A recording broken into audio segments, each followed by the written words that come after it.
Alright, so before I get started, I have my toolbox here with all my tools. I have my hive puller, or my frame puller, screwdrivers, lighters.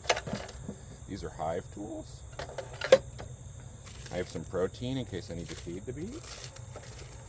I have a bee brush. And I have some newspaper. I need some newspaper for a couple of things. And I have my smoker. I'm going to light my smoker first because we need to smoke the bees to calm them down and get them fanning and not focusing on me going into their hives. So I just use a little newspaper, light it, and what you do is you just make a little fire in the smoker. So my wood pile's here and I have a lot of wood shavings. I just take some wood shavings and I just make a little tiny fire inside the smoker. And what it does is it has a built-in, this is called a bellow, and it blows air on the smoker. And eventually the wood chips all start to smolder and burn. Okay. Just get everything smoldering, and then you continue to load it up with wood. And what happens is the wood catches fire, burns for a little bit, you let it burn, and then you cover it. And it smolders.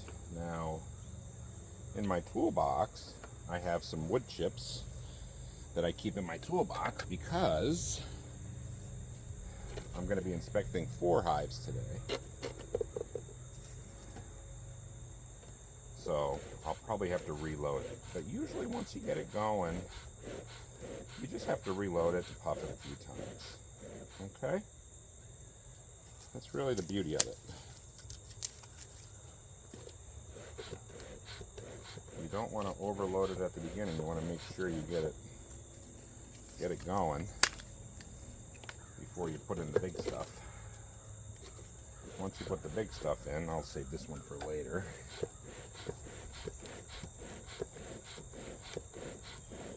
Once you put the big stuff in, then you can close it up. A lot of people put pine needles in.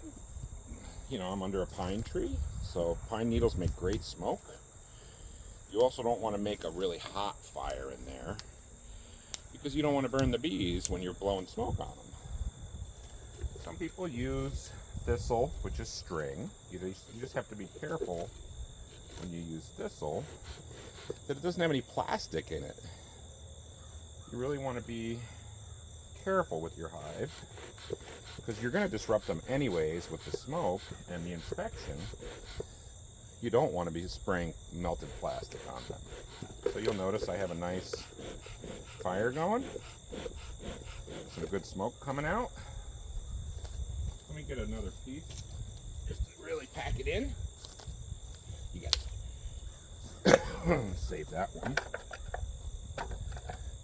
Here's some more little pieces right here.